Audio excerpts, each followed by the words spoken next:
ನಮ್ಮ Sahyadri news channel ಅನ್ನು YouTube, Facebook ಹಾಗೂ ಇನ್ಸ್ಟಾಗ್ರಾಂನಲ್ಲಿ ನೋಡಿ. ಸಬ್ಸ್ಕ್ರೈಬ್, ಲೈಕ್ ಮತ್ತು ಶೇರ್ ಮಾಡಿ ಪ್ರೋತ್ಸಾಹಿಸಿ.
ಯಾವತ್ತು ಮಹಿಳೆಯರನ್ನ ನಾವು ಒಂದು ಅರ್ಥ ಇದೆ, ಎತ್ರ ನಾರ್ಯತೆ ಪೂಜ್ಯಂತೆ ರಮಂತೆ ತತ್ರ ದೇವತಾ ಅಂತ.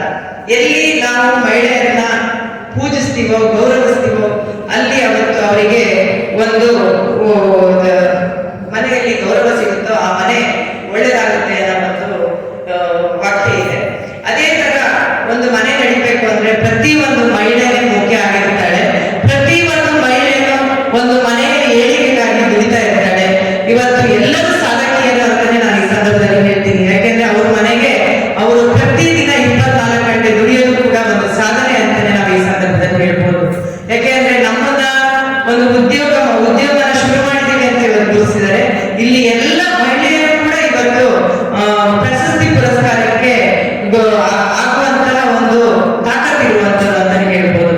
ಮಹಿಳೆ ಅಂದ್ರೆ ಬರೀ ಅಡುಗೆ ಮನೆಗೆ ಸಾಮರ್ಥ್ಯ ಇರುವಂತಳು ಅಂತಲ್ಲ, ಎಲ್ಲಾ ಕೆಲಸಗಳಲ್ಲಿ ಇವತ್ತು ಮಾಡ್ಕೊಳ್ಳ. ಇವತ್ತು ಮಹಿಳೆ ಒಂದು ಮುಂಚೂಣಿಯಲ್ಲಿದ್ದಾಳೆ. ಇವತ್ತು ಎಲ್ಲ ಕ್ರೀಡೆ ಇರ್ಬೋದು, ಡಾಕ್ಟರ್ ಇರ್ಬೋದು, ರಾಜಕೀಯ ಇರ್ಬೋದು, ಸಂಸ್ಕೃತ ಇರ್ಬೋದು, ಪ್ರತಿಯೊಂದರಲ್ಲೂ ಮಹಿಳೆ ಇವತ್ತು ಮುಂಚೂಣಿಯಲ್ಲಿದ್ದಾರೆ. ಇವತ್ತು ಸುನೀತಾ ವಿಲಿಯಮ್ಸ್ ಬಾಯ ಇದರಲ್ಲಿ ಜನಸಂಖ್ಯೆ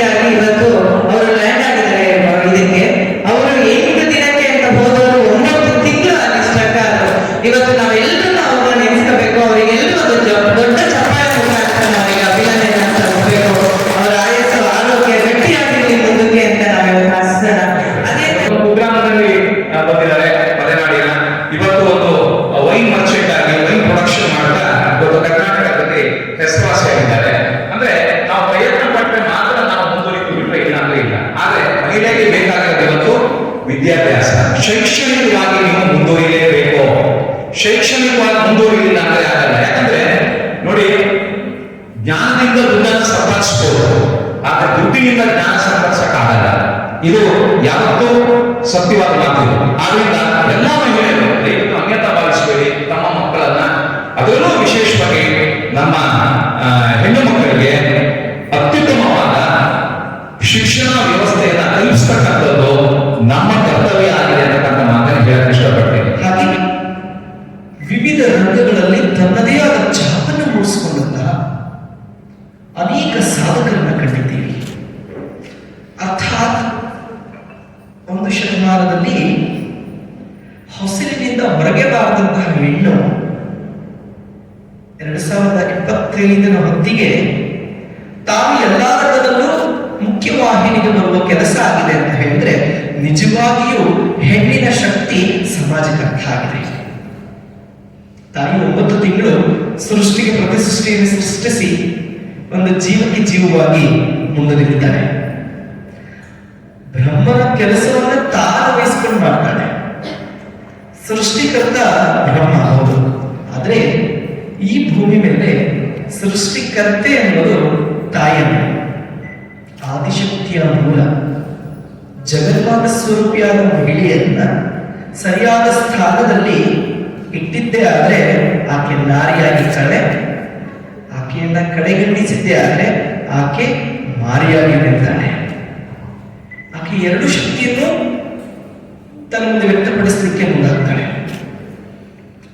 ಸಣ್ಣ ಉದ್ಯಮದಿಂದ ಸ್ಥಾಪನೆಯಾಗಿ ಮನೆಯಲ್ಲಿ ಮಾಡತಕ್ಕಂತಹ ಉದ್ಯಮ ವೈನ್ ಪ್ರೊಡಕ್ಷನ್ಸ್ ಬಹಳ ಖುಷಿಯ ವಸ್ತು. ಸುಷ್ಮಾ ಸಂಜಯ್ ಅವರು ಮಾಡಿರ್ತಕ್ಕಂಥದ್ದು ಸ್ಮಾಲ್ ಸ್ಕೇಲ್ ಇಂಡಸ್ಟ್ರಿಯಲ್ಸ್ ಮುಖೇನವಾಗಿ ತಮ್ಮನ್ನ ತಾವು ತೊಡಗಿಸಿಕೊಂಡು ತಮ್ಮ ಮಗನ ಸಪೋರ್ಟ್ನಿಂದ ಉತ್ತಮೋತ್ತಮವಾದಂತಹ ಪ್ರಾಡಕ್ಟ್ಗಳನ್ನ ಹೊರಗಡೆ ಹಾಕಿದ್ದಾರೆ. ಹಣ್ಣುಗಳ ಮುಖಾಂತರ, ಜೀವಿಗಳ ಮುಖಾಂತರ ತನ್ನದೇ ಆದಂತಹ ಓನ್ ಪ್ರಾಡಕ್ಟ್ಸ್ಗಳನ್ನ ಎಕ್ಸ್ಟಾಬ್ಲಿಷ್ ಮಾಡಿ, ಪ್ರೊಡಕ್ಟ್ ಮಾಡಿ ಅದನ್ನ ಪಬ್ಲಿಕ್ಗೆ ಕೊಟ್ಟಿದ್ದಾರೆ. ಅಂತಹ ಕಮರ್ಷಿಯಲೈಸ್ಡ್ ಬಿಸ್ನೆಸ್ಗಳಿಂದ ಎಕಾನಮಿಕಲಿ ನಮ್ಮ ಮಹಿಳೆಯರು ಸಬಲರಾಗ್ತಾರೆ.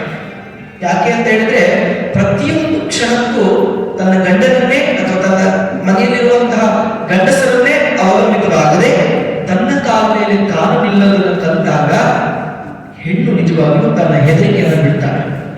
ಮತ್ತೊಬ್ಬರು ಕೃಷಿಯನ್ನೇ ತನ್ನ ಜೀವನವಾಗಿ ಇಟ್ಟುಕೊಂಡು ತನ್ನ ಪತಿಯ ಅಗಲಿಕೆಯ ನಂತರ ತನ್ನ ಜೀವನ ಕೊನೆ ಆಗಲಿಲ್ಲ ಅಂತ ಯಾವ ರಂಗದಲ್ಲಿ ತೊಡಗಿಸ್ಕೊಂಡ್ರೆ ತಾನು ಉತ್ತಮವಾಗಿ ಜೀವನವನ್ನು ಮಾಡಬಹುದು ಅನ್ನೋದಕ್ಕೆ ಸದೃಶ್ಯ ಕೈಗನ್ನಡಿಯಂತೆ ತಾಯಿ ನಮ್ಮ ಜೊತೆ ಇದ್ದಾರೆ.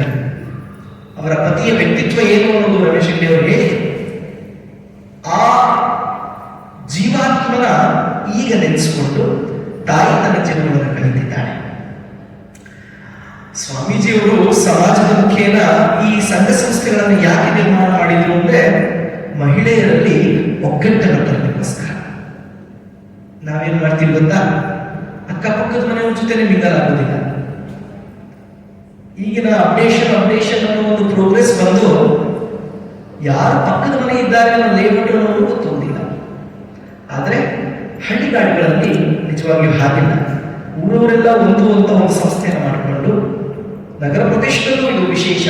ಅದನ್ನ ಪರಮ ಪೂಜ್ಯ ಸದ್ಗುರು ಶ್ರೀ ಶ್ರೀ ಪ್ರಸನ್ನ ಸ್ವಾಮೀಜಿಯವರು ಬೇಸ್ ಹಾಗೆ ಮಾಡಿಕೊಟ್ಟು ನಮ್ಮ ಸಂಘ ಸಂಸ್ಥೆಗಳ ಮುಖೇನವಾಗಿ ಈ ಒಂದು ಕಾರ್ಯಕ್ರಮದ ವೇದಿಕೆ ಮೇಲೆ ನಾವು ಉಪಸ್ಥಿತಿ ಇದ್ದೀವಿ ಅಂತ ಹೇಳಿದ್ರೆ ಅದಕ್ಕೆಲ್ಲ ಕಾರಣ ಪೂಜ್ಯರು. ಆ ಪೂಜ್ಯರು ಒಂದು ಬೇಸಿಗೆ ಹಾಕೋದು ನಮಗೆ. ಆ ಬೇಸಿನ ಮುಖಾಂತರವೇ we are construct our own buildings. ಏನೇ ಬೆಳವಣಿಗೆ ಆದರೂ ಆ ಗಂಡಿನ ಹಿಂದೆ ಯಶಸ್ಸಿನ ಗುರುತಾಗಿ ಮಹಿಳೆ ಇರ್ತಾಳೆ. ಮಹಿಳೆಯನ್ನ ಸೃಷ್ಟಿಯ ಮತ್ತೊಂದು ರೂಪ ಅಂತ ಕರೀತೀವಿ, ನಿಸರ್ಗದ ಕೊಡುಗೆ ಅಂತ ಕರೀತೀವಿ. ಪುರಾಣ ಇತಿಹಾಸಗಳನ್ನು ಗಮನಿಸಿದ್ರು ಕೂಡ ಭಾರತ ಸನಾತನ ಧರ್ಮದಲ್ಲಿ ಅನುಸೂಯೆಯನ್ನ ಕಂಡಿರೋದು ಕೇಳಿದ್ದೀರಾ? ಅನುಸೂಯೆಯನ್ನ ತ್ರಿಮೂರ್ತಿಗಳನ್ನೇ ಮಾರ್ಪಟ್ಟು ಮಾಡಿದಂತಹ ತಾಯಿ. ಹೀಗೆ ಸೃಷ್ಟಿಕರ್ತ ಬ್ರಹ್ಮ, ಪಾಲನೆ ಮಾಡುವ ಶಿವ, ಹಾಗೆ ಲಯಕಾರಕನಾಗಿ ಶಿವನು ಇರ್ತಾನೆ, ಪಾಲನೆ ಮಾಡುವುದರಲ್ಲಿ ವಿಷ್ಣುವು ಇರ್ತಾನೆ, ಸೃಷ್ಟಿಯಲ್ಲಿ ಬ್ರಹ್ಮನು ಇರ್ತಾನೆ. ಸೃಷ್ಟಿ, ಸ್ಥಿತಿ, ಲಯ ತಾವೆಲ್ಲರೂ ಕೇಳಿದ್ದೀರಿ ಪುರಾಣದಲ್ಲಿ. ಬ್ರಹ್ಮ, ವಿಷ್ಣು, ಮಹೇಶ್ವರ ಈ ಮೂವರಿಗೂ ತಮ್ಮ ಪತ್ನಿಯರು ತನ್ನದೇ ಆದ ಚರ್ಚೆಯಲ್ಲಿ ಹೋದಾಗ ನಾನು ಹೆಚ್ಚು ಅಂತ ಹೇಳ್ತಾರೆ. ಲಕ್ಷ್ಮಿ, ಸರಸ್ವತಿ ಹಾಗೆ ಗೌರಿ ನಾನೇ ಹೆಚ್ಚು ಅಂತ ವಾದಕ್ಕಿಳಿದಾಗ ಯಾರು ಹೆಚ್ಚಿರ್ಬೋದು ಅನ್ನೋದಕ್ಕೆ ತನ್ನ ಪತಿಯರ ಹತ್ರ ಹೋಗಿ ಯಾರು ಹೆಚ್ಚಿದ್ದಾರೆ ನೀವೇ ಹೇಳಿ ಅಂತ. ಬ್ರಹ್ಮ, ವಿಷ್ಣು, ಮಹೇಶ್ವರರಿಗೆ ಒಂದಲ್ಲ, ಒಬ್ಬರು ಹೆಸರು ಹೇಳಿದ್ರೆ ಒಬ್ಬರಿಗೆ ತ್ರಾಸ ಆಗ್ತದೆ ಅಂತ ಉಪಾಯ ಹೊರಡಿಸ್ತಾರೆ.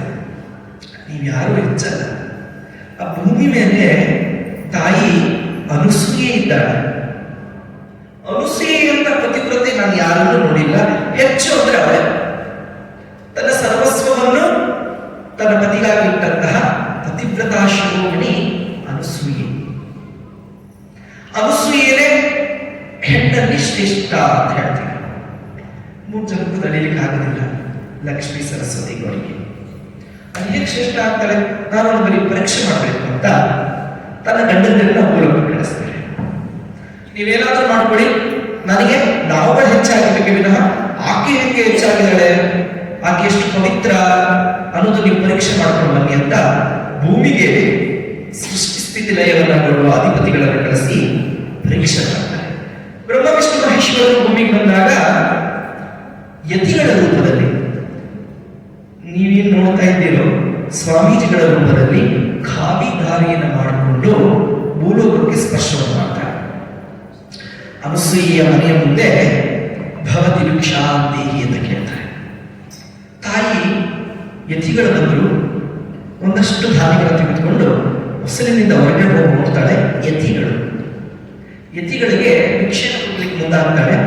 ಆದರೆ ಯತಿಗಳು ಹೇಳ್ತಾರೆ, ಭೌತಿಕವಾದಂತಹ ದಾನ ನನಗೆ ಬೇಡ, ನಾವು ಕೇಳುವುದು ನಿನ್ನಲ್ಲಿದೆ, ಕೊಡ್ತೀಯ? ನಾವು ನಿಯಮಬದ್ಧರಾಗಿದ್ದೀವಿ, ನೀನು ಭಿಕ್ಷೆ ಹಾಕಬೇಕಂದ್ರೆ ಕೆಲವೊಂದು ನಿಯಮಗಳಿದೆ, ಆ ನಿಯಮವನ್ನು ಪಾಲನೆ ಮಾಡಿದ್ರೆ ಮಾತ್ರ ನಾನು ಭಿಕ್ಷೆಯನ್ನು ಸ್ವೀಕಾರ ಮಾಡ್ತೀನಿ ಅಂತ ಬ್ರಹ್ಮ, ವಿಷ್ಣು, ಮಹೇಶ್ವರ ಮೂರು ಜನರು ಹೇಳ್ತಾರೆ. ಹೇಳುವಾಗ ಪತಿವ್ರತ ಶಿರೋಮಣಿ ಆಯ್ತು ಅಂತ ಒಪ್ಕೋತಾಳೆ. ಶಿವ ತಕ್ಷಣ ಹೇಳ್ತಾನೆ, ನಿರ್ವಸ್ತ್ರವಾಗಿ ಒಂದು ಹೆಣ್ಣು ನನಗೆ ಭಿಕ್ಷೆಯನ್ನು ಕೊಡೆ. ಪತಿವ್ರತ ಶಿರೋಮಣಿಗೆ ಎದೆಯ ಚುರುಕು ಬರುತ್ತೆ. ಯಾಕೆ? ತಾನು ತನ್ನ ಪತಿಗೆ ಮಾತ್ರ ಸ್ವಂತವಾಗಿದ್ದು ಪರ ಭಿಕ್ಷುಕರಿಗೆ ಈಗ ನಾನು ಹೇಗೆ ದಾನವನ್ನು ಕೊಡಲಿ? ಪಾತಿವ್ರತ ಅನ್ನೋದು ಎಂತಹ ದೊಡ್ಡ ಶಕ್ತಿ ಅಂತ ಹೇಳಿದ್ರೆ,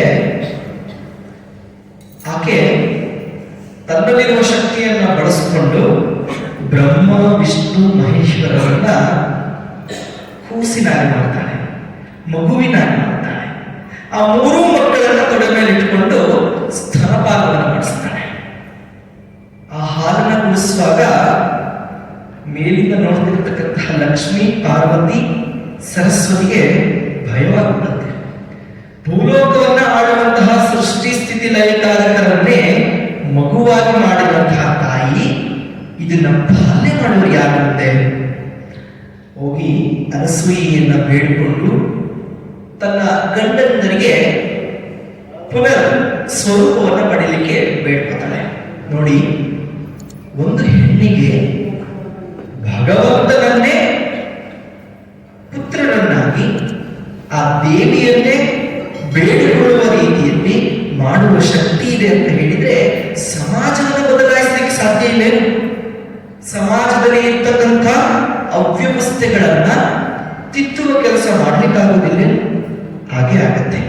ಹೆಣ್ಣು ಮಕ್ಕಳನ್ನ ಮುಖ್ಯವಾಹಿನಿಗೆ ತರುವ ಕೆಲಸ ಎಲ್ಲರ ಕರ್ತವ್ಯ ಆಗಬೇಕು ಅಂತ ರಮೇಶ್ ಹೆಗಡೆ ಅವರು ಹೇಳಿ, ಹೌದು ಆಗ್ತಾ ಇದೆ. ಯಾಕೆ ಅಂತ ಹೇಳಿದ್ರೆ, ಮನೆಯ ಹೊಸಲಿಗೆ ಮೀಸಲಾಗದೆ ನೀವೆಲ್ಲರೂ ಬಂದು ಈ ವೇದಿಕೆ ಮುಂಭಾಗದ ಉಪಸ್ಥಿತಿ ಇರುವುದೇ ಒಂದು ಉದಾಹರಣೆ. ಹೌದಲ್ಲ? ನಾನು ಸಮಾಜದ ಮುಖೇನವಾಗಿರ್ತಕ್ಕಂಥ ಕೆಲಸವನ್ನು ಮಾಡಲಿಕ್ಕೆ ಮುಂದಾಗ್ತೀನಿ ಅಂತ ಸ್ಥೈರ್ಯವಾದ ಸಂಕಲ್ಪವನ್ನಾಗಿರುತ್ತು. ಈಗಿನ ಬಂದು ಇಲ್ಲಿ ಉಪಸ್ಥಿತರಿದ್ದೀರಿ, ನಿಮ್ಮದೇ ಒಂದು ಶಕ್ತಿಯ ಮುಖೇನವಾಗಿ ಒಂದಷ್ಟು ಅಳಿಲು ಸೇವೆಗಳನ್ನು ಮಾಡ್ತಾ ಇದ್ದೀರಿ. ಅಂತಹ ಒಬ್ಬೊಬ್ಬರ ಅಳಿಲು ಸೇವೆ ಮುಂದೊಂದು ಮಹಾ ಕಾರ್ಯಕ್ಕೆ ಮುನ್ನುಡಿಯಾಗುತ್ತೆ.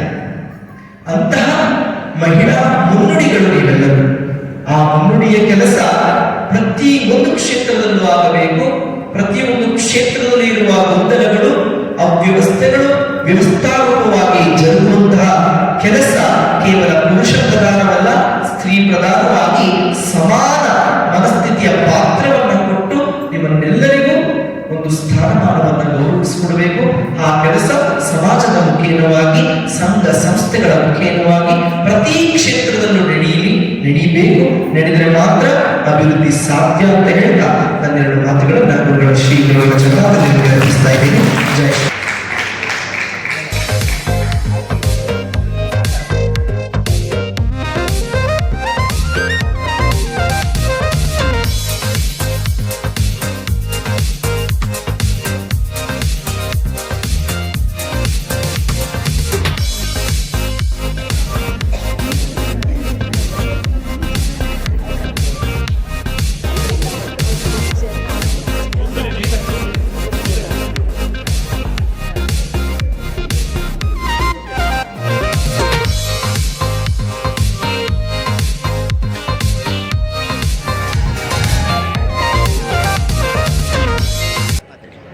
ನನ್ನ ಹೆಸರು ವಿನೋದ ಕುಮಾರ್ ಅಂತ. ನಾನು ಚಿಂಚಾದ್ರಿ ಮಹಿಳಾ ವೇದಿಕೆಯ ಅಧ್ಯಕ್ಷರಾಗಿದ್ದೀನಿ. ನಾವು ನಮ್ಮ ಮಹಿಳಾ ವೇದಿಕೆಯಿಂದ ಈ ದಿನ ಚಿಂಚಾದ್ರಿ ಮಹಿಳಾ ವೇದಿಕೆಯಿಂದ ಅಂತಾರಾಷ್ಟ್ರೀಯ ಮಹಿಳಾ ದಿನಾಚರಣೆಯನ್ನು ಆಚರಿಸುತ್ತಿದ್ದೇವೆ.